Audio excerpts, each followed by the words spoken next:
of the Community Safety and Wellness 2022. Thank you, Jesse. Look, my birthday's tomorrow. I'm trying not to get any older. The March 2022 edition of this Community Safety and Wellness Task Force here in Durham, North Carolina. Again, thank you, all those who are joining us live and those who will be watching later on for their must-see TV. As a way of welcoming you, I just want to talk about relationships really quickly. I am, again, a retired educator and now work in a nonprofit. And the work that I do in Durham is supported by the National Education Association. They really, when they coach their people, they coach them well. And I am always at least once a week in a meeting, Zoom meeting with fellow educators from around the country. And that was a story from 2 weeks ago that just struck me. And for me, it struck me because it was at the heart of safety and wellness in a community in Florida.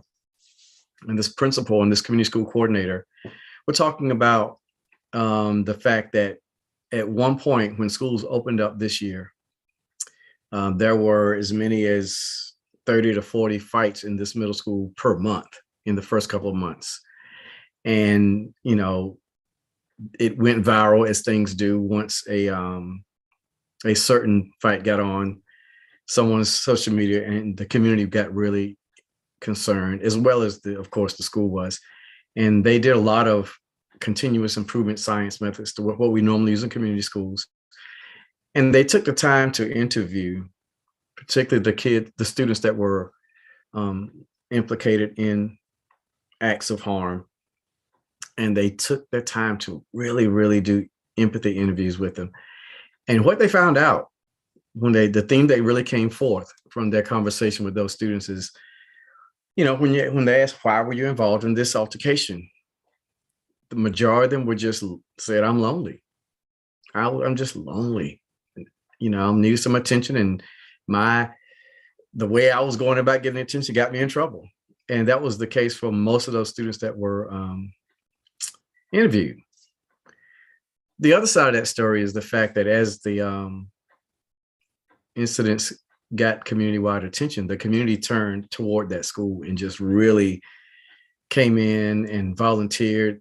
They are in the same city as the University of South Florida or Southern Florida, whichever one it is, I forget. That basketball coach adopted 20 kids and, has practice with them every week, that type of thing. And everything turned around. The community's eyes went toward that one school and gave the attention those students needed and created relationships. And it was a success story. It is a success story to this day now, many months after those incidents. And I just it just kind of reminded me of what we're doing and the fact that it all boils down to relationships. We've heard that in our listening sessions, our town halls. I just wanted to bring it back up because it just struck me so much in a conversation I just had last week of how important relationships are, including the relationships in this group that we are in right now. So again, appreciate all of you, appreciate the staff that supports this work, appreciate the members of this task force, our liaisons from our city, county, and Board of Education. We've been at this almost a year. And so, we've been with each other long enough to have established a different type of relationship between most of us who, even if we already knew each other in a different way. Marcia and I had mentioned that we wanted to make this a work session. Since we are at this last month of the first year, going into the next year, will be the start of a second year, just kind of take a really big picture look of where we are and where we've come. So I'll turn it over to Marcia for our values. Thank you. Thank you for that. And happy birthday. Thank you. May we, I know it, thanks, Isaac. May we all agree that the value that will hold the center of our time together, I'm going to say a circle because we're going to do a circle tonight, is the value of relationship. If you agree, thumbs up or not. Thumbs could go down. Please no. Okay, great. Thank you all. So Xavier and I really want to hear from each and every one of you. And we want to be able to speak freely, and we want to listen deeply, and we want to respect each other fully. And one way to do that is a circle process. And it's really, really simple. Even though we're in these little squares, Dwayne has sent Xavier and I a list of names. So we're gonna take that list and we're gonna make you a circle. And the circle process means that everybody speaks. We just go around that circle with a virtual, what we call a talking piece. And when you hold that talking piece, that's your time to speak, and everybody gets to listen. And it's really powerful.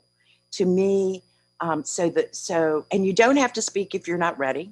You can just pass it back to the person who gave it to you, who will be either myself or Xavier. And then we'll pass it to the next person in our virtual circle. So you can be assured that each and every one of you will have an opportunity to speak. And at the end, if you don't feel like speaking when the piece is passed to you, we will come back and we will offer you another opportunity to do that. So there's no pressure to speak if you choose not to. And another guideline, another reason that circles work so beautifully is that we're asking you to listen, to understand, and not to respond.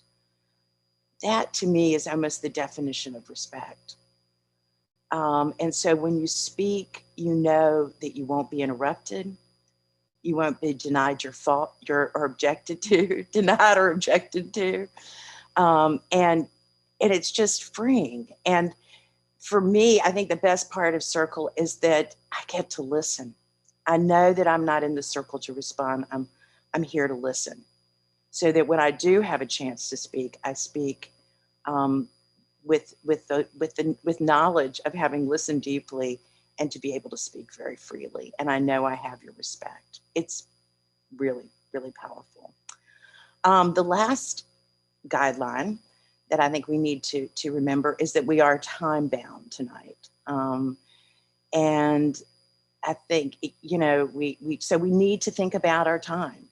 So if everybody would be mindful that if they could take about 2 minutes, that way everyone will have a chance. We have 2 prompts, 2 of the questions that we sent you that we're gonna review. We're gonna speak and listen on.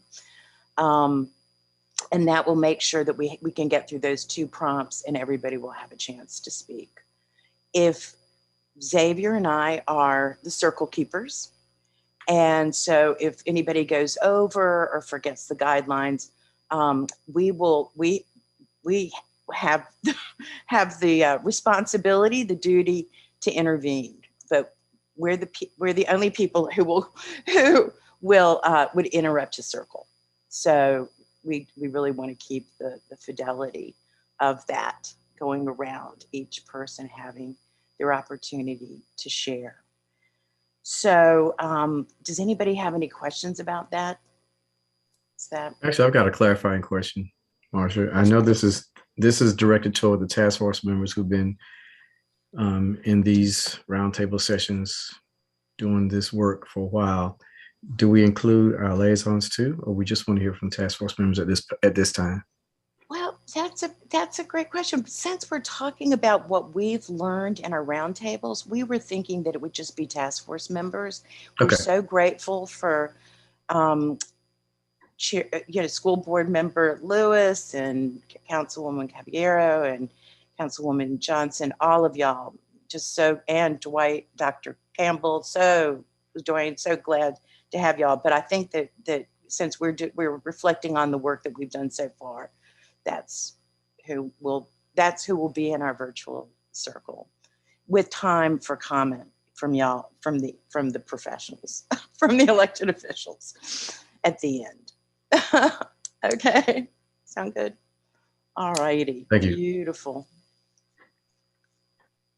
I pass to you, Xavier. Okay, so here's our first prompt. It's very, very simple. So far in your roundtables work, what are the most pressing issues and themes that are being uncovered. And it's, Marcia, if you could put that in the chat, or do you have access to it, or Dwayne? So far in your roundtables work, what are the most pressing issues or themes that are being uncovered for you? And I'll start. For me, it's the presence of community and the importance of a sense of neighborhood, that we're not walking this alone. You know, we're not walking alone in strength and wellness, nor we're walking alone in our fear, even though sometimes fear can be a lonely place. But things that I've heard in sessions that I've been involved in really talk about, you know, in a time where companies, organizations, government organizations having hard times even getting people to apply for jobs or to help build capacity. And in a place where, you know, I go to one restaurant and they say, well, if you didn't pre-order, you have to wait till 5 o'clock, go to another place, Family Dollar, that we don't open to 12. Capacity is an issue, but just not in our businesses. It's an issue in our lives. And that's what I'm hearing. That's one of the big themes, is the capacity for us to care for each other needs to change.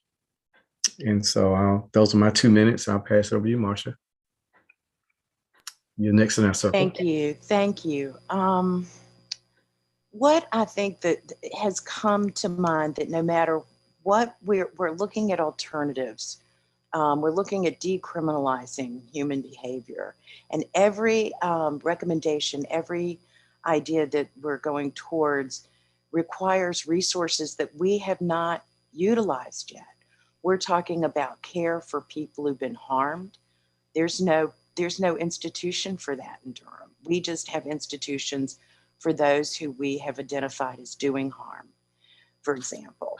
Or the crisis response. We're talking about putting our arms around, forming relationships where when we have needs, they are addressed, and hopefully at no cost.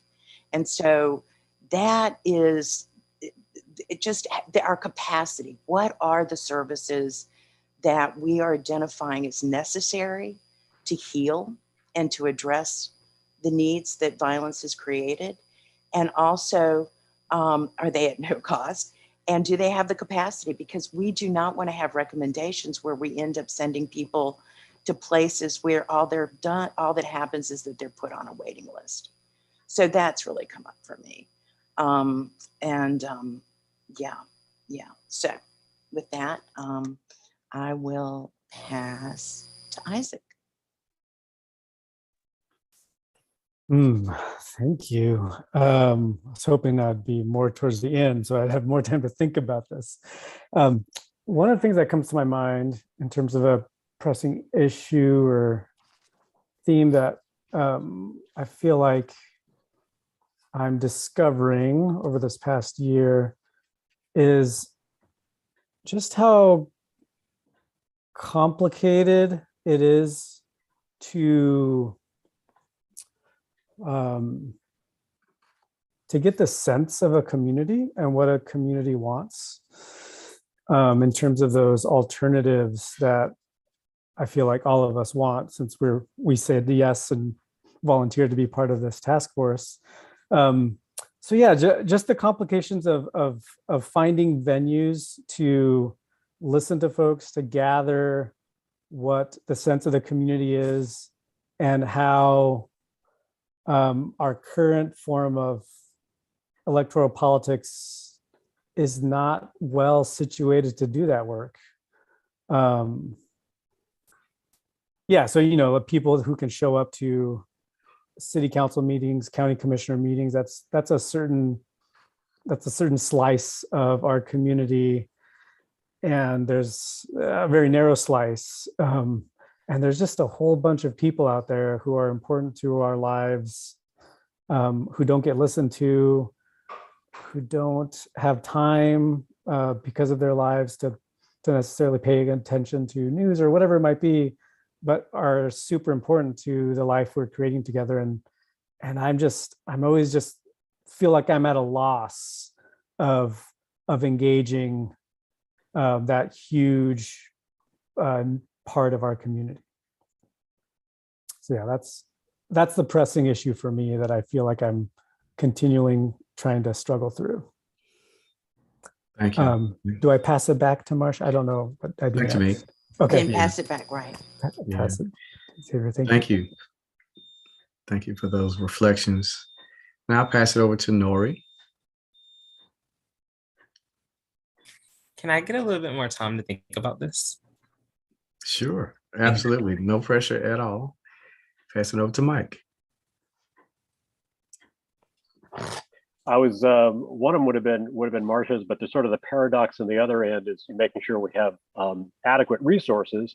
But what's come up with us, I've noticed again and again, is the need for better communication and awareness of all the and coordination about all the resources that do exist. We've talked to a number of people who have running good programs, pre-arrest diversion, you name it, where they're underutilized because people aren't aware of them and aren't making enough use of them. And there could be better coordination between lots of agencies and especially community groups doing very similar work. And the more they can work together and be part of a coordinated network, the better it is. I'm reminded of, I think it was Wanda who showed us that amazing visual of all the resources that were there for youth and just all the intersecting lines and how confusing that could be to get what you need and to build up the organizations that are there already doing the good work and just need more support to do more of what they're already doing.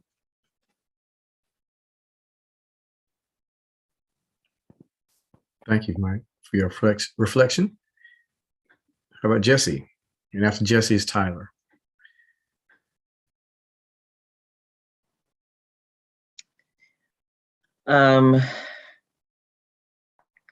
I think in my roundtable work, one of the most pressing themes that comes up for me is just the need for more adults that really care in the building with students, with young people. That is not to discount or disregard the people that are there and that do care. It is to highlight how important they are and how we need to support them and scale their work, extend their work as much as possible in the sense of like having more people doing what they're doing. One of the things that has come up in conversation in one of our listening sessions, we heard DPS staff say that like they're being asked to do additional things that's not really their job, so they can't focus on the work that they're supposed to do. So in some ways they're not set up for success. But if we had more staff, more adults in the building to, monitor a hallway or to cover a testing situation, exam room or something, people might be better positioned to do the important work that they've been hired to do, especially as it relates to caring for young people and helping them have a better sense of belonging. That feels really, really important, especially given what some of the data is suggesting for our middle and high school students and how they don't feel that sense of belonging as strongly as we'd like to see. So yeah, that feels like one of the more pressing things, having more adults in the building that care and that can really do what they're hired to do, and not be spread so thin. I hope that came out well. It did. Thank you. Thank you for those reflections. I looked for a screenshot of a jar of peanut butter at the very end where it's just a little bit left.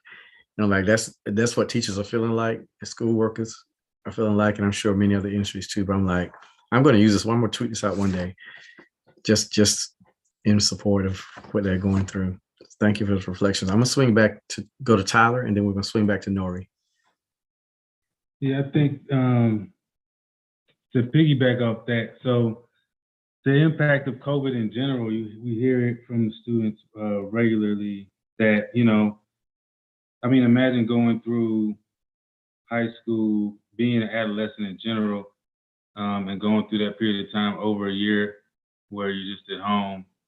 And for everyone, that could mean a lot of different things. And so we know that they're struggling coming back, and we know that they need us, they need supports, they need investment, as Jesse pointed out. And so to hear it kind of going back to the same thing, and that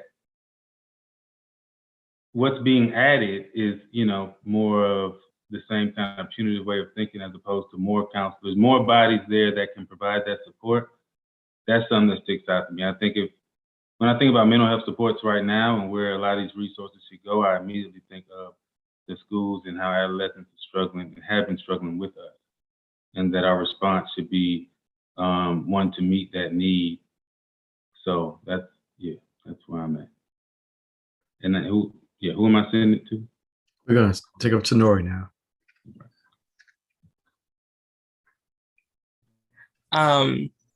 I guess just to respond a little to what Tyler was saying, or more so to talk about the mental health resources, I definitely agree. I feel like it shows up in a lot of spaces where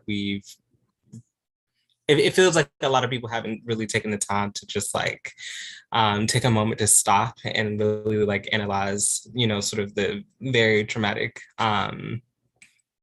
pandemic that we've been going through. And it just seems like we keep moving ahead. And so taking time to really assess what young people need. I know there's this interview that's happening or whatever around with young people, and it's just to raise awareness. And I'm like, okay, that's good, you want to bring awareness to things, but it feels like what should we really be doing to sort of help young people, but really everybody. So it just feels like there needs to be a true assessment of and I think we have a good idea of what people are needing, but doing a little deeper dive and then figuring out what the solutions are. That's sort of what I'll say for right now. Thank you very much, Nori. Manju, and then Jatoia. Thanks for all of this, y'all. It's so great to hear your reflections. I think the two biggest revelations for me are around really needing to see investment that will help Durham residents thrive and heal and succeed. And I feel like we keep hearing in all these different spaces that's about mental and emotional wellness, about rest and respite, about healthcare, about public education, about affordable housing, jobs with dignity and pay. We also keep hearing themes around the pressures of stress, suffering, loss, and violence that our communities were experiencing before the pandemic, really having been exacerbated over the last 2 years. And conditions have gotten more strained and challenging and unequal during the pandemic. And those are the conditions that we know create what's defined as crime. So I feel like that electeds have to make a governance decision, and it is a choice point. We've heard folks say we can do both, and I don't know that we can. I think we can't actually advance and fund policy that addresses root causes and transforms our living conditions while we simultaneously fund and advance policy that increases policing and incarceration.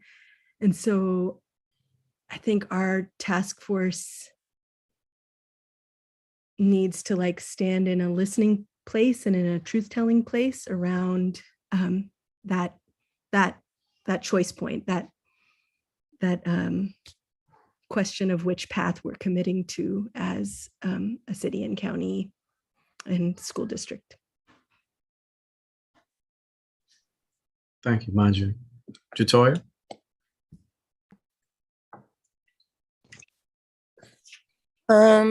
So a pressing issue for me, I'm just y'all know I've dealt with A&D court for a long time now. It's been almost 4 years. So I would like to say I'm just very thankful as a person of experience going through the criminal system and dealing with A&D court that we're actually like talking about it. Usually don't hear like a lot of people talking about it. And I think maybe one of the barriers is because of the confidentiality and the nature of that court. But yeah, I just want to say that I'm very grateful that we're actually starting to talk about it. And so, yeah. Thank you. Samuel, and then Shanise. Yes, so one of the most pressing issues or themes that we've uncovered in our roundtable, you've all probably seen this from the presentations that Dr. Boone has masterfully given to the task force, but this idea of looking at the social determinants of health. But one thing that has stuck out to me, especially within our past meetings, is an idea that one of our roundtables named Nia Wilson brought up, which is this idea of creating self-sustainable, self-resilient communities.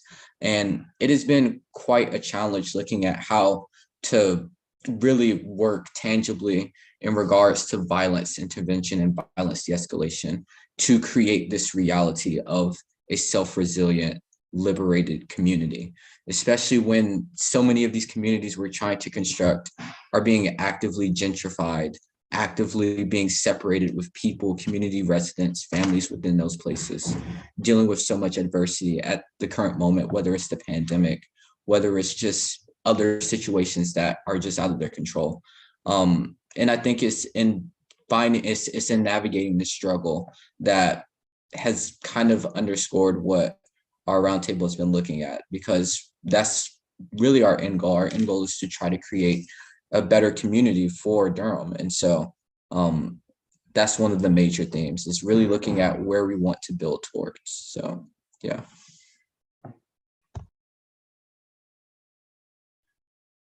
Thank you. Shanise? Hey, y'all. One thing that I will add to what's already been said is when, just the barrier of like trying to hear from community. Is we need that so bad. We need their input so bad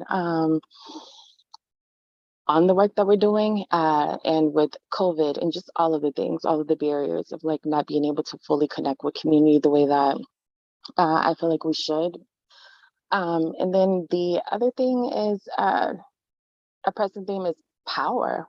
The question of how much power the task force as a whole has when we make recommendations around different things, and it's not acknowledged.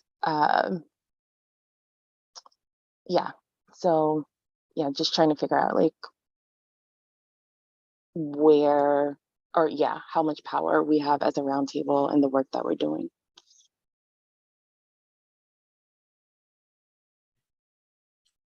Thank you, Shanise, and everyone who took an opportunity to talk about the challenges. My handwriting is pretty sloppy. I'm not sure if I'm going to even try to summarize right now. I know that between myself and Dwayne, we're going to get a more formal summary, but we talked a lot about capacity, human capacity, positions. We talked a lot about the conditions and how complicated it is to do the work we're trying to do, that there are barriers, both as we attempt to get to our neighbors and just to gather them to listen. It can be a barrier even once we create a recommendation to see what may or may not happen once we've done that work. A lot of talk about things that are working, things that we're glad that the community is talking about, things that the community may not yet be aware of, that we can use our platform to help make people more aware. That, you know, when I heard the reflection about not just jumping into the next thing that Nori was talking about, but to actually stop and reflect. You know, there was a lot of concern in education. You know, if I had a classroom, if I was still teaching, I probably would not have been doing a lot of scales and rhythms in those first couple of meetings. We would have been doing some family stuff and just reconnecting. But there's a lot of pressure, you know, on the education system to, you know, see who's behind and what the test score is going to be. And, you know, I was talking about this with the superintendent today, just in general, of, you know, the pressure that come down from the state on a district and what they're going to be looking for, when we as a district know we've got to just create a space where our people feel welcome again.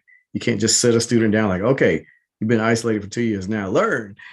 And so, you know, that's what I was thinking about as I was hearing some of these comments as well. So thank you for those reflections. I'm going to pass it over to Marcia for our second prompt, which I will put in the chat. Thank you. Yeah, I would just like to add that from the comments, what I heard, I was really, the trauma of the pandemic, I don't think that we've really addressed that. You know, I don't, that was just, thank you, Nori. How are we as a city really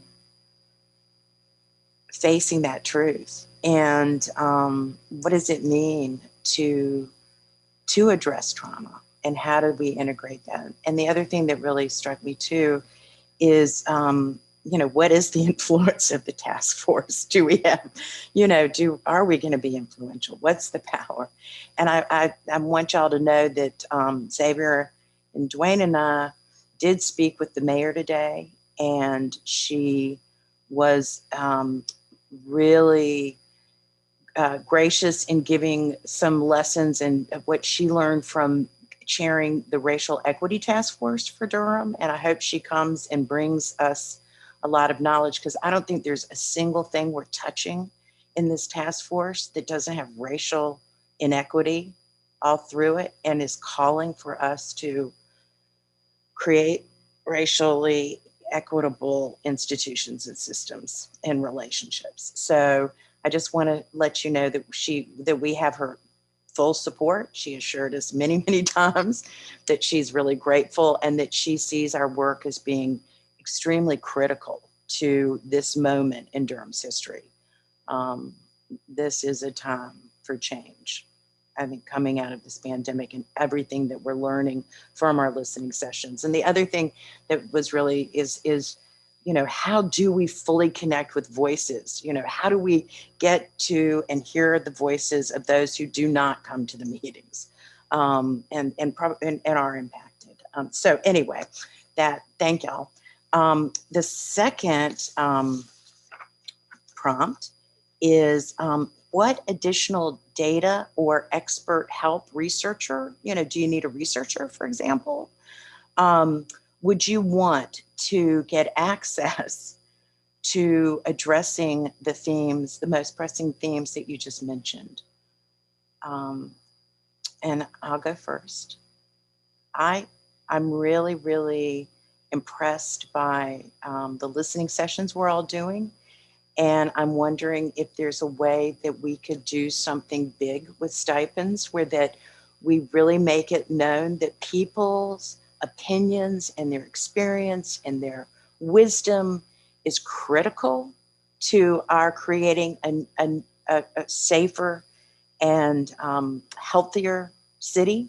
So I'm wondering, you know, since we have resources, what we might be able to do. And I know that there is a lot of research we need to do. There's research that we need to do about also in the courts and in diversion courts and specialty courts, getting people out of the court system. So there are a lot of, but this has raised a lot of questions with me about resources and what we could do, what we will do with the resources we have. So yeah, I might come back and tell you more later.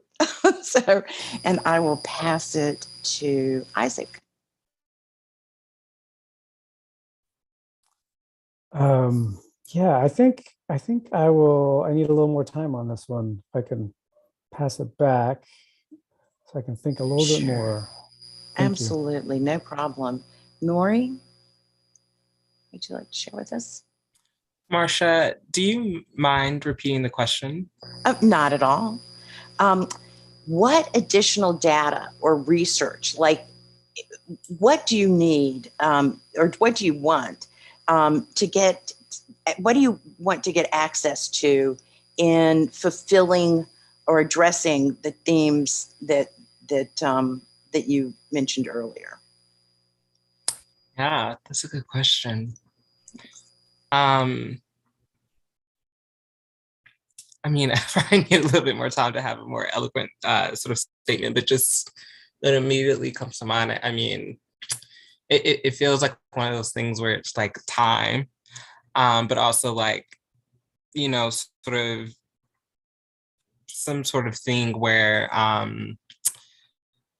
there's a group where we can just like have access to like, you know, young people or you know, generally community members where we can like convene them and just really get into like, you know, like what are they needing when it comes to like mental health, like what are the things and who are the like, you know, access to like people who are already doing that work in both in institutions and sort of folks who are doing that work in a sense of like holistically, like community members who are already sort of trying to respond to people's mental health.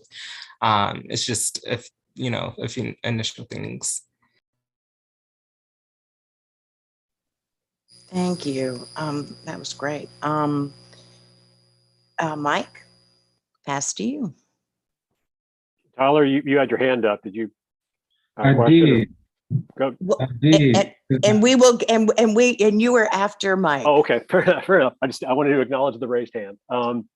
I would say I won't make specific research requests because Dwayne is in our roundtable. He's heard those. I'd say one thing we've benefited from in our roundtable that I imagine others have is access to a lot of good annual reports and research that's already done thanks to the various iterations of the Criminal Justice Resource Center, the Stepping Up initiative. That's we've had access to a lot of that good data about not just this is the way the system has worked, but here are gaps and possibilities for improvement. So we're not having to start from scratch. We've also been really benefited from having people participating in our roundtable. Rose Worth is attending tonight as just a community guest. She's an expert in the field and is offered to help us with research. There's a massive amount of research that folks at Duke have done on behalf of the Stepping Up initiative on the jail population, but a huge data set. They collected a lot more than just for the purposes of their report, but they've made it known that we can dip into that and ask them questions. We have others at our disposal there. I would think I can anticipate not a specific research request, but assistance and kind of research that we may find useful in our listening sessions is help creating, if not surveys, because we don't necessarily need quantitative data, but good questionnaires for qualitative data, gathering information and stories from people who aren't comfortable being part of a public or a listening session, especially like, for instance, what Toya is talking about, abuse, neglect, and dependency court, are the next main topic on our work plan agenda we're getting into this month and next, that if people don't feel comfortable being part of a listening session, we still want to be able to gather their stories. And, as you all know, there's a science to that. There's an art and a science to creating a good questionnaire that is easy to understand and easy to fill out and then easy to interpret. So that's, I can imagine, something that we may want to be turning to experts, Dwayne and others, to help us craft good questionnaires, if not surveys, to go along with the listening sessions we plan on a variety of topics. Thank you, Mike. Tyler?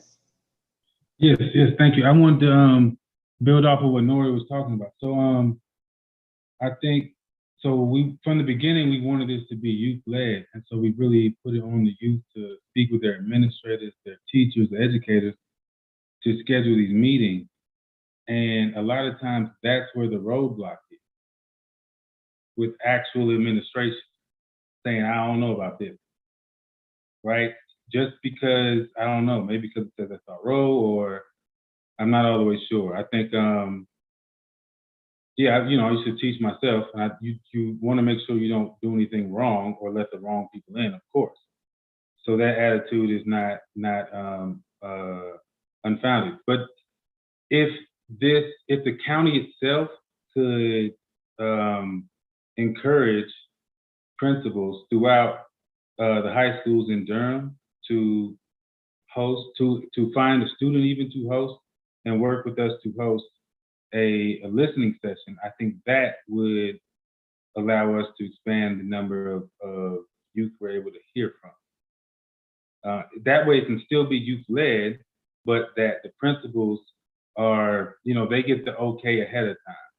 And Xavier did a great job of reaching out to principals and continues to do a great job in doing so. I think if there was something that could come from maybe one of their supervisors, it would take us the extra step. So, and appreciate Nori's comment and bringing that up. Thank you. That's very helpful. Manju?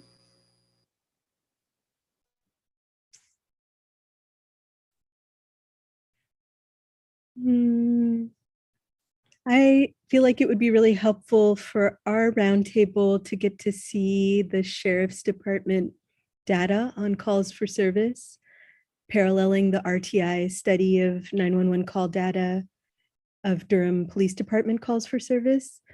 I think it would be helpful to receive a detailed racial equity analysis of policing and incarceration in Durham that includes Durham Police Department, the sheriff's deputies, the adult jail, and the youth jail.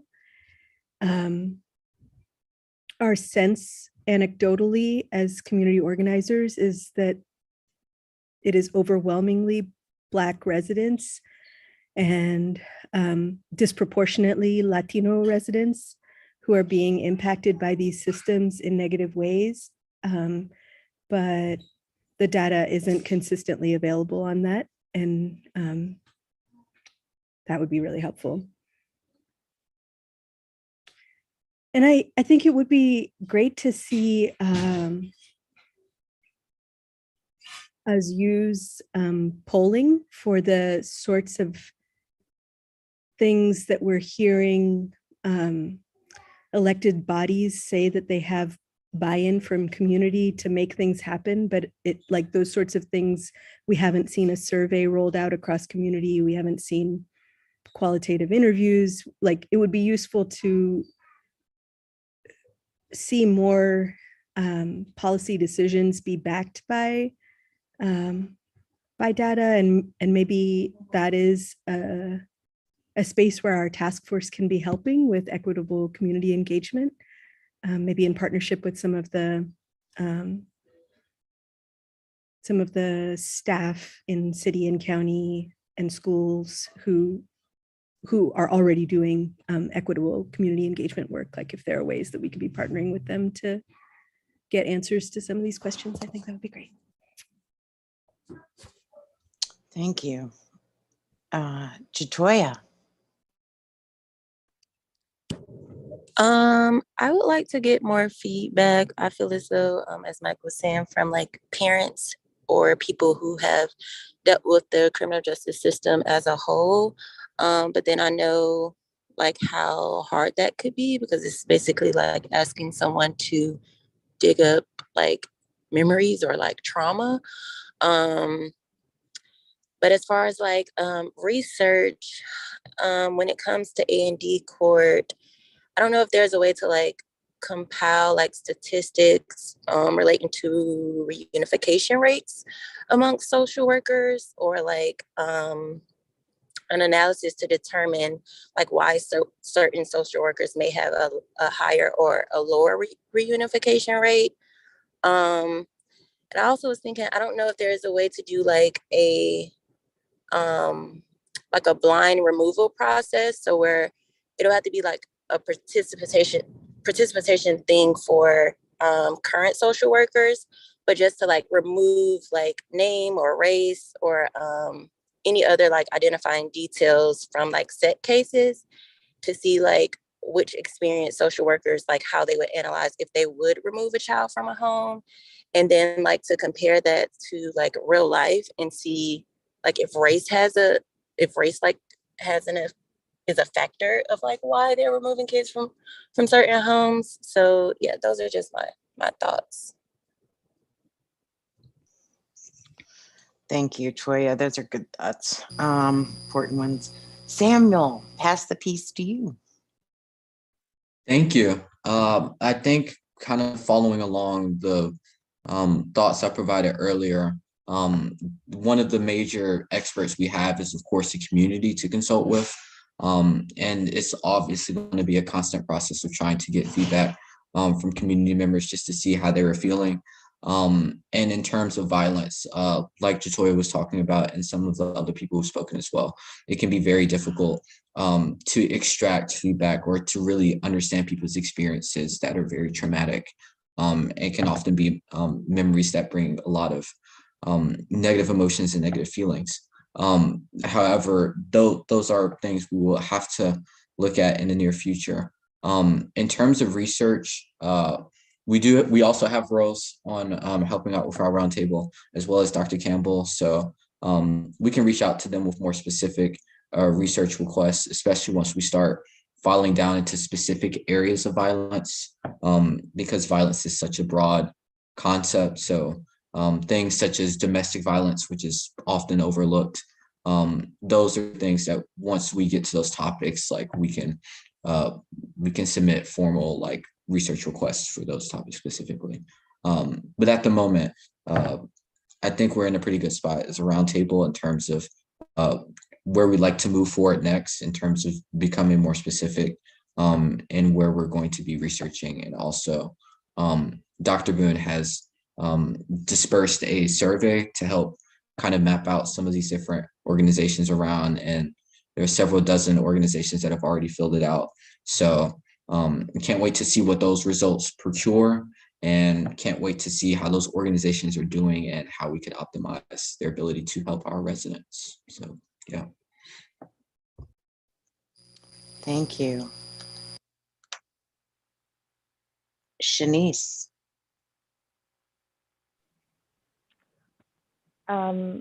I second what Manju said around the request for data for our roundtable. And I've been trying to think, but I have no idea as far as like power and getting clarification on that. I guess lean on you, Xavier, and Marcia for guidance and support around that piece. Thank you. We've gone around. We'll go around again. Would anybody like Isaac like to speak now? Are you ready? Yeah, no, thank you. Yeah, I'm grateful for what everyone has said. I would just echo, Manju, I think, named some of the stuff that would be very helpful for our roundtable. So I can't add anything more than what Manju said. So I'll just add a same to what she shared. Thanks. I think we missed Jesse. Jesse. Oh, I'm so sorry. Thank you. Sorry, Jesse. I see Manju's hand, and I know Shanise and Isaac lifted up their time or their comments towards her. So I don't know if it makes sense to let Manju chime in, but I want to honor your process. No, okay. I think I didn't say this before, but I think it's come up a little bit in terms of people's comments around the impact of COVID. I just feel like a lot of a part of why people are harder to get in touch with and hear back from, I think people are really tired. And I want to amplify what Nori was saying in terms of slowing down, in order to really like check in on how folks are doing and really like caring about people, like fundamentally, in order to be re-energized as we go through this work. I just feel like folks are really exhausted. I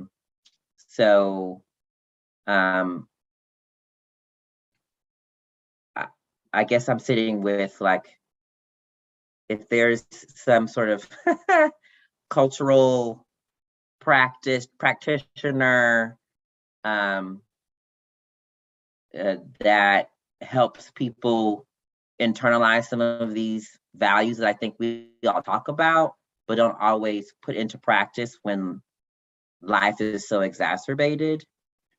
I think that's not just true for us, but I guess in some ways also connects to the comment that I made about how DPS staff seem really spread thin and asked to do 50-11 things, and that has an impact on their capacity to really like show up in caring ways for young people.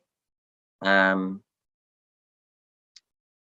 that's not so much like a research need, as it is just sort of like a broader need based on the observations that I'm making. So yeah, I'm sitting with that. I think in terms of research, I think eventually we will transcribe things. I've done research. I know that can be an arduous process. And so I imagine folks like Rose and others who have an interest in the work that we're doing, but also maybe have experience with different kinds of transcription, analysis, evaluation, this, that, and the third. I don't know if there's like a random cohort of PhD students at Duke who are just like, sure, I love transcription. You know, maybe they end up volunteering their time for that portion of our work. But I think like research, I won't say aside, but like I'm just sitting with energy, and I feel like as I think about the work that we're doing as a SRO roundtable and how that centers young people and like the way in which their interest and expertise around culture can play into the kind of relationships that are formed. It's my bias, it's my default, but I just continue to imagine that like artists and cultural workers can be really helpful in like the how of what we do, so that as we continue working with one another and with other community members, there's a way in which that can be sustainable, resilient, grounded, energizing. That just feels really important. And like sometimes doesn't look like the work, but I feel like is actually the work as well. And that's why the slowing down matters. I was probably way longer than 2 minutes, but I'm rarely short-winded. You're not a 2-minute man. No. Especially this question is like, this question is very like, the question doesn't connect as well with what I was saying too. And so there's just a lot to unpack. Yeah, but there is. Who else would like? We're in a circle. I see Manju. Would you like to? I'll pass the piece to you. Thank you. I realized I had a number 4 thing of a research wish. I'd love to see research on other cities that have made a pathway choice towards policy that invests in community needs and offers healing, inclusion, transformative possibilities instead of the pathway of increasing surveillance, criminalization, punishment, policing, incarceration, and wondering like if we could hear reflections, if we could see results from other cities, could that be informative of our process, maybe even inspiring to residents? I felt like the part of our first crisis response in the Bull City Town Hall, where we had a session where like 3 other cities got to share what their experiences have been with unarmed crisis responders. And they were 3 really different models, and Durham residents could ask them questions, like more spaces where we're getting to talk to people who are maybe a little further along on a path than we are, and just hearing their honest assessments. And that might involve some bad news too, you know, and I'd like to learn from their mistakes as well as be inspired by their example. Thank you. Mike, pass to you. I would just, I would second, third, fourth Manju's excellent idea. I think that would be a really good use of a full task force meeting, is the invitation to hear from, you know, cities that undertook the kind of big approach like we did. And we've in our roundtable, we've heard other ones mentioned. Denver as a good one, particularly with police accountability, but some other elements of it with the criminal legal system reform. Kelly Andrews, who runs the diversion programs at the Criminal Justice Resource Center, has talked to us about other models. We know from Manju and Jennifer and them, you know, there's Eugene, Oregon, and Portland. Anyway, so I think that's a great idea that there are, and you know, Dwayne and others could perhaps find those comparable places that took the kind of bigger approach, not just one issue, crisis response, but also criminal legal system reform or whatever, to hear what their process was like, what kind of power they had going into it, what the results of their recommendations in the back end were, et cetera. I think that would be really informative. So we, you know, at this kind of midway point, we know what we're into. It would be nice to know what to expect and build on the models that others have done. And hopefully we won't look around and say, well, there's nobody trying to do as big of an ambition as thing as we are. Thank you. Javiera, did I see, did you do, okay. Oh, I just wanted to comment on something that Mike said. I think that honestly, lots of cities have done components of this, but I'm not seeing anyone doing as much, like there's pieces of it. Mm-hmm. But I honestly don't think that anyone is tackling this issue as deeply as Durham is trying to tackle it. That's just where I'm. Yeah. And maybe I'm wrong, but just having had conversations, I was just with somebody from Denver and heard a whole bunch of stuff about the STAR program. And so. Yeah, been there, done that already. Yeah, so right. It's just interesting to hear, you know, when you have conversations with folks in that context, which I'm sure, you know, there's plenty of examples about where Durham is and what we may perceive, and then how that message is carried out. I want to say something if I can.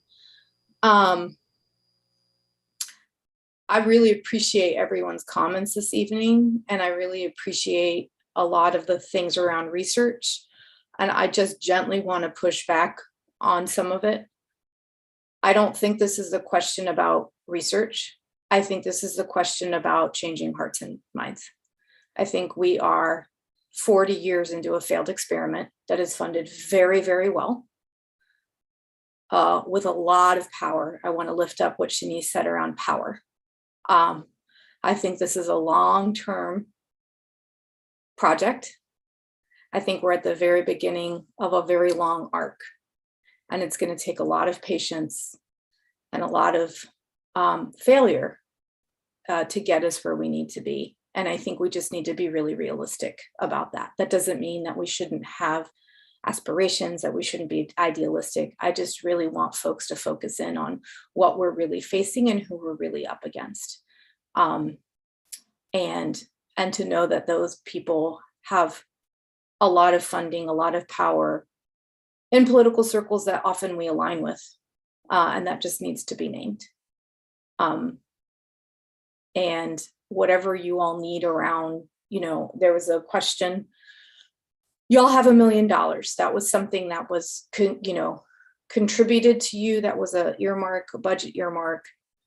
I hope you all utilize it. I hope you all I want to lift up what a lot of you were saying around students and teachers and people being exhausted. And we have a lot of work to do. And I think that really listening to folks and helping folks get to a different place just within their own thoughts is critically important. Thank you. I agree. What came through in your comments, thank you all. This is so helpful. And what I think makes this task force so powerful is that we are seeking to listen to those that public policies are going to affect the most. They have the least margin of dealing with the wrong policy, if you know what I mean, right? When we do things wrong, things go really bad for some people and others really aren't affected, right? So we want to speak to the people who really kind of matter in this. And I think that Manju brought up a very good point, that we're making recommendations, that we have sort of a formula. And the foundation of our recommendations is having listened to those who are most affected and who are the most vulnerable neighbors and who aren't in the power places, but will be deeply affected by the powerful. And that we also have to do research, that we back our recommendations with truth. And that's a really good idea for policies that the council, that our elected officials, who have you spoken to before you vote on allocation of services? And who have you spoken to? I mean, I think that that's critical. And so that, to me, I just want to say how much I appreciate that has to be where we start. And that has come from each and every one of you. One place where I see a huge deficit is listening sessions with the Latinx community in Durham, where, I think about that all the time. I'm very frustrated that we don't have more of our Latinx brothers and sisters involved in this task force. And that we need to be intentional. The other thing that came to mind while everyone spoke is that we have a lot of same needs. So even though we're sort of siloed in roundtables, I think we need to all send everything to Dwayne, because when you talked about the jail, I've got questions for the jail. I've got questions for the courts. So we've got also, when it comes to issues of schools and juvenile justice, that touches all of us. So as we think about our needs and what is required for us to make just extremely compelling and honest and wise recommendations, that we share that we do this efficiently. And so Xavier and Dwayne and I will talk more to how do we make it as easy as possible, but please share your thoughts on that with us anytime too. But it seems like there's a lot, we can do a lot of cross-pollination, and how to, and what can, in a whole host of ways. Would anyone like to share any other comments? We can go around the circle again, or just hold up your hand. We can just, anybody have any more comments or questions? Okay, I'll pass it back. Yes, Jesse. This is sort of uplifting something that was in the chat. Thanks, Manju, for commenting on how we can use our $1 million. I'm just curious about that. I know that like we've had gift cards for participants in the listening sessions and food and other ways of compensating people who participate. I'm just curious at least to get a refresher on like the limits of those funds while we have some quorum here with experts who can tell us, oh, you can't use the money for that. I just think that I'm sitting with that in this moment.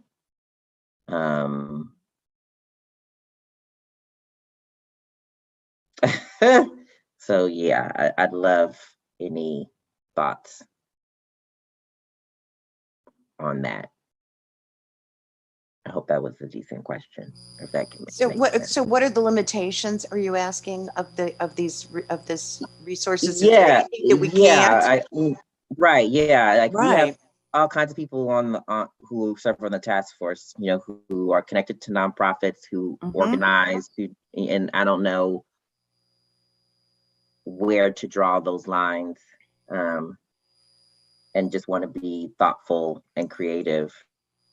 Admittedly, I don't know that I've kept in mind that amount as our budget that we have access to in terms of what we may or may not do. And like we're a year in and I don't know like how much of that we've used. Some of that might be because of the pandemic and we're not in person, but still. Right. Well, I would just say bring forth your ideas. I don't think that what it was outlined, it certainly wasn't described. There were not limitations taught to me. So I think we just bring forth our ideas and learn as we go. In other words, be free with your ideas. Be free with your proposals. And Manju put in the chat, the $1 million will fund the future recommendations of the city's Community Safety and Wellness Task Force, whose members haven't been appointed yet. This was from June 2020. I wonder if this is a question for Councilmember Johnson or Councilmember Caballero. I feel like there was a letter that the council wrote at that time that was kind of naming the down payment on this work as it was described back then, but I don't know where that document would be. I guess it would be, if I'm not mistaken, it would have been when we passed the budget for June 2020. So second council meeting of June 2020. Let me see if I can find it on the city website. Yeah, I guess, a refresher will help me. So, but thank you for that. And if we don't answer that question outright, within the next 17 minutes, that's fine. But I think it's just really something that's helpful to have somewhere more forward in my mind than where it had been. But we do have money for transcription and research and gift cards and, Xavier? Yeah, I was just going to say to Jesse, Marcia and I have been asking Dwayne that for like a month now. We're just trying to get a better grasp of what the limitations are. When we were appointed, Marcia and I were appointed, or at least when I came into and we had our first meeting with Mayor Shule. We weren't asked to think about limitations because, what it really is intended to match our recommendations with a budget. Here's what's been recommended. Here are the projected costs. And how can it match? How can we match some budget, some actual funds to those recommendations? So, I see it as, I've always looked at it as, hey, we're going to spend the bulk of that funding toward the end as we're getting closer to having analyzed our data and having done our listening and having some type of concrete recommendations that may or may not have budgetary implications. So I always saw it as something that we would spend most of that toward the end. But Mayor Shua also said at the time that, we didn't have to wait until then. And Mayor O'Neill also kind of confirmed that when we talked with her today as well. Just be aspirational. And with regard to the money that has been spent, the exact amount I'll confirm later for you, but you have spent no more than 10,000 of the $1 million. So you do have a lot of money available to support your work. I also see Rose's question with regard to funding recommendations. That is possible too, Rose. Keep in mind though, that it's a finite amount of money. And so if there is recommendation that is supposed to be ongoing, this money will not be able to fund an ongoing initiative. But yes, and I also want to underscore that the task force and only the task force has autonomy and authority on how this money is spent. It is not the Community Safety Department, even though the money sits there as a city department. We're just a conduit. But you are the only person as task force members who determine how that money is spent. And there are many different ways that money can be spent, including if, for example, there's a need to go, a group of you want to go to a particular city that is doing similar work to you, that money is there to fund that effort. If you want additional research assistance, or earlier Councilwoman Caballero mentioned changing hearts and mind. If you want to invest in strong or active social marketing campaign, the money is there to do that too. But it is you who decide how that money is spent. I want to respond to pilots, then go to Tyler because his hand is up. But in my work right now, I work for a foundation that funds pilots. We tell them this is a 1 year or 2 year funding.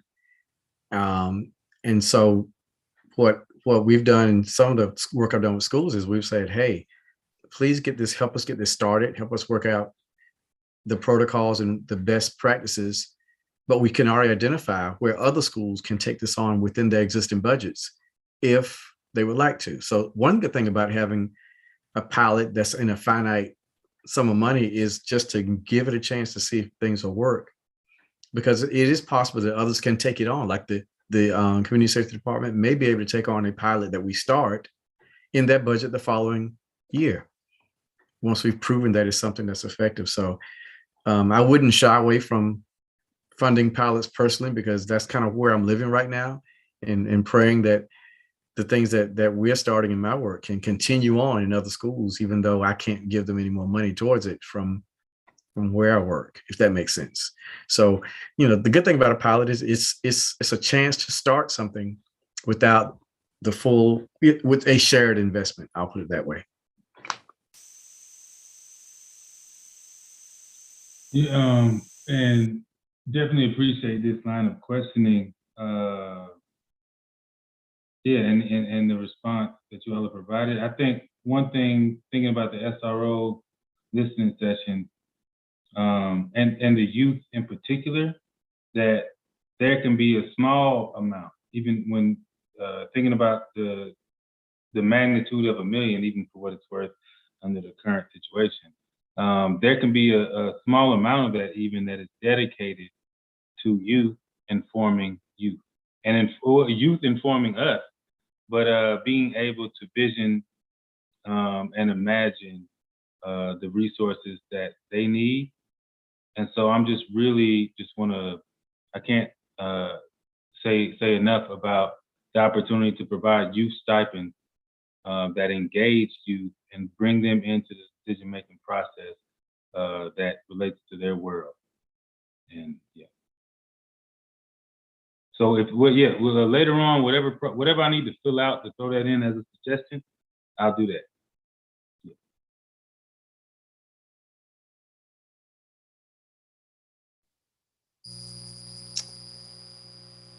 Any other comments? I think we should also pay attention to Councilwoman Caballera's comment from the minutes of the meeting. Manju mentioned, we're earmarking an initial investment of $1 million of funding for community safety. A small portion of this funding may be used to support work by the task force and city staff, but the great bulk of this funding will go to the implementation of task force recommendations.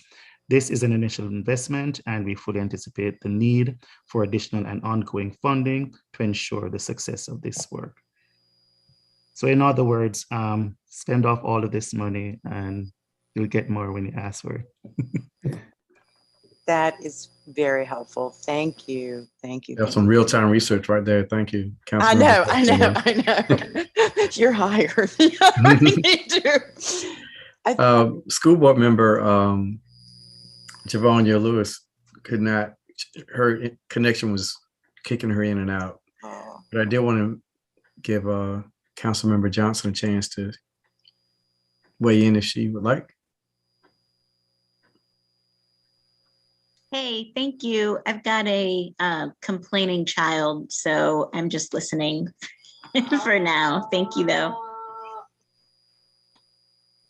I do have a follow-up question, Councilmember Caballero. Is there an appetite for additional funding with the council as is presently? Should the task force, for whatever reason, in an unlikely reason, should finish this $1 million anytime before the work is done? If you go and read the minutes, there were several council members who shared that they did not feel $1 million was enough. And they are a few that are still sitting. And there was lots of back and forth in the minutes. So that's right there. I think the date of that meeting was June 15th, 2020. You can find it, including a video of it under the government section of the city website.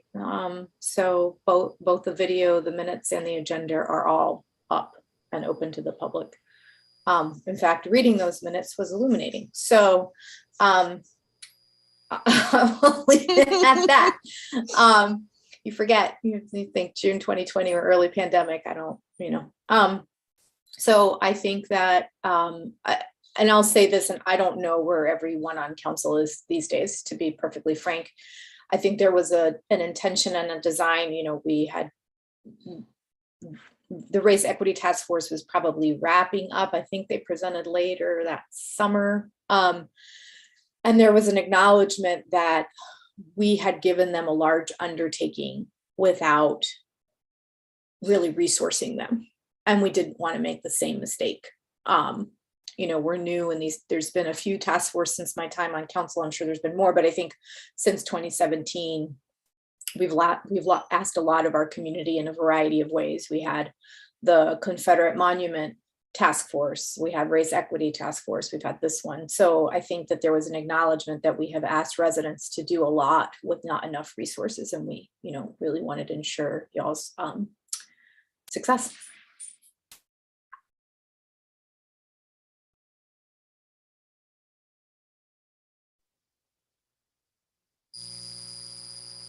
Manju? I suggest, so two things I've heard, two of our roundtables mentioned so far in terms of implementation wishes. I heard SRO roundtable speak to like a wish for more, the ability for Durham Public Schools to hire more caring, compassionate adults who could be in school buildings. That seems like an implementation wish that would be obviously made possible by more money. And one that I've heard our roundtable, the crisis care response roundtable talk about, is like a direct line to unarmed care that Durham residents would be able to like place a call, reach unarmed care. And our sense is that that's not possible as like a 24-hour option at this stage of pilot development, mostly because of funding, like that we wouldn't have the staffing to make something like that happen with the current budget for the community safety department. So yeah, I would add that as like a fundable implementation wish that we've already heard loud and clear from Durham residents in our listening sessions. And I don't know where y'all are in the process. I don't know as far as what you all are thinking will be like a final product or what those components are going to be. But the point of the recommendations, it's not for you all to tell us, you're not going to need to dig into the weeds of like, this costs this much money, right? Y'all just need to tell us based on what you've heard in the community, from the experts you've brought to talk to you, from the conversations you've had, what are the themes you're hearing? And it's up to staff and council, to fund that, right? To figure out, how do we fund these things? So I don't want you all to work, that's not y'all's job, right? Your job is to just tell us as honestly and transparently what your recommendations are. I wanted to segue on that thought. Thank you so much for putting that in our minds as far as the process is concerned. We had tasked, well, Mike had volunteered, or we voluntold him, I'm not sure which, to help us as far as making sure that we have very well crafted recommendations moving forward. And I believe he's got some questions to ask us, or at least for some things for us to think about on that. Well, and I apologize because I was supposed to ask for that earlier. Talk about a perfect segue. Well, I was going to say that I had started with some examples of existing task force. This is to create not recommendations, but a general template we can all use when we start presenting recommendations. And I used an example that Amber sent of a city task force that Xavier was on. And it did, in fact, include a part like guesstimated cost, not where should you find it, but generally, does this have a budget impact, and about what it be, and that. So that's a question perhaps for later, is we should be including in a recommendation template that we create anywhere where we can note if there is a budget cost, and if so, generally how much. But I've started to work on that template. I took the one that Amber shared from this previous one, the one that Manju and her roundtable had already developed, and created a template. Manju's given it a look. Now I want Xavier and Marcia and Dwayne and Amber to give it a look. And then I wanted to see if Jillian, Paviera, other of our county commission liaisons would be willing to look at it, because y'all are the ones who are going to be getting these recommendations. So does this have the kind of information and the kind of format we would find useful? And we want to get all that ready to share with all of you guys well in advance of next month's task force meeting, so that we can then discuss and adopt that template that we can all use moving forward. But it leads to a kind of a process question that I think the answer seems to be, as we propose and agree, adopt, vote on recommendations, should we then presume we can then pass those on to the relevant body, the city or the county and or the school board? In other words, we don't need to pass recommendations and then just let them wait until April of 2023 and be part of some huge package of recommendations. If we've got something that we want to get into the funding cycle, then we can, if we as a full task force vote on it, pass it along. Does that sound right? There may still be a final report of the task force in April 2023 that will say, here's all of our accumulated work. Some of these have already been presented, some of them haven't. Does that make sense? Yeah, I think ultimately that's going to be a question for you all as a body as to what the process is going to be. I think that several things, you all are well resourced. You have Dwayne here, you have folks in community safety. When you are digging into the weeds around money, there are going to be folks who can support that without, not that if you want to dig in, great. I just don't want you all to assume that we're spending money for a reason, right? We've stood up a community safety department. You've been staffed for a certain specific reason, and I want you to utilize those resources. I think that the undertaking of this, while I'm extremely grateful, I'm also very cognizant that you all are volunteers. And so I want so I want you to lean in on the folks who can provide you the information. When I, as a council member, make a budget ask, I don't do the budget analysis on it. I pass that on to staff and ask them to do the budget analysis. So that's what I'm asking you all to do. But as far as the timing of when, if a task force approves a recommendation, can we then just pass it directly onto the relevant body, the city council, the county commission, or the school board? I think and so. Not wait until April of 2023. I mean, again, I don't have a problem with it. I think that really it's going to be a process question for this group. I know when other task forces have done it, they have just kind of, it hasn't been as you go. Let me just say that. They wait and do it all. Okay. One thing at the end. Now, they've been slightly different because, you know, when I think about the race equity task force, you know, it was just a city one. It wasn't with the schools and the county. The reason we made this one different is, again, we had a learning moment there. We were like, wait a minute, these are great recommendations, but we don't do X, Y, or Z as the city government. So again, we learned things as we went. I think that in general, you know, to name the point around caring, compassionate educators in our buildings, that's not going to be something that you address to city council. You're going to address that to your school board members and then by default your county commissioners, because that's who actually funds the schools. Thank you. And this term is significantly, yeah. Another thing we learned, we really rushed that. The race equity task force had to ask for several, you know, extensions on their work. We wanted to give you all a longer runway. But I think as you all decide, you know, this is an iterative process. You all may decide to put things forward, recommendations forward. I mean, you already have, right? You already sent us recommendations. We maybe haven't honored those recommendations, but they were still made. Not for tonight, because we're out of the out, but that does sound like something we should probably decide on, you know, at our next opportunity, that yes, when we adopt recommendations, we're either going to sit on them or going to pass them along. You know, my vote would be we should pass them along.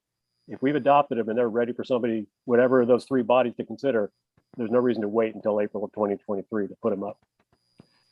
Mike, that's my opinion.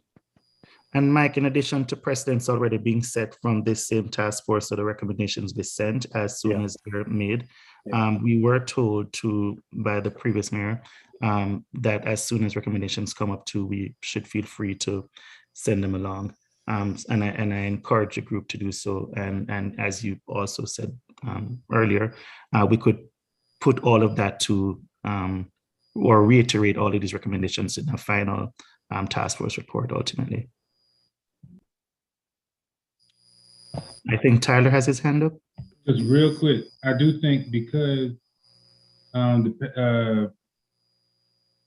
in a situation before, because the funding isn't recurring, it does make sense to use it to create processes in which we engage and try to build power, and let's use it to create avenues so that folks can provide that direct input.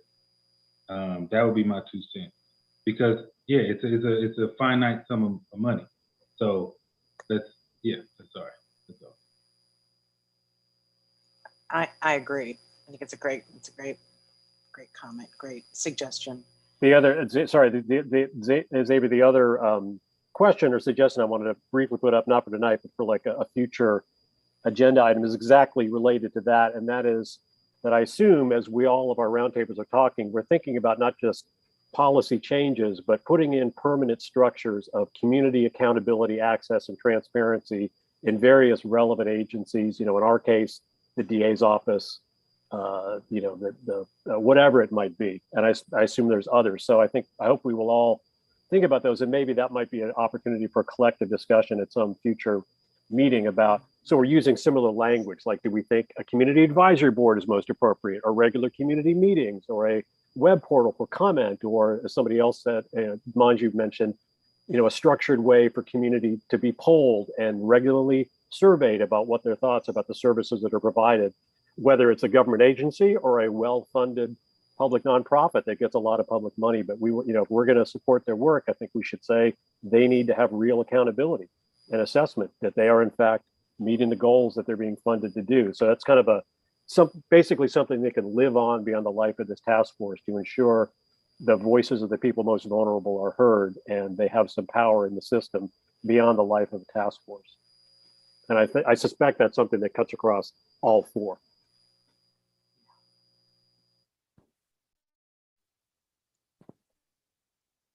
Xavier, would you like to share the closing prompt? Or Well, I'm not sure we have time to go around and do another prompt. Okay, Jessica okay. doesn't have a hand up though. Okay. Yeah, sounds good. I'll be brief, and it may be its own somewhat of a concluding point.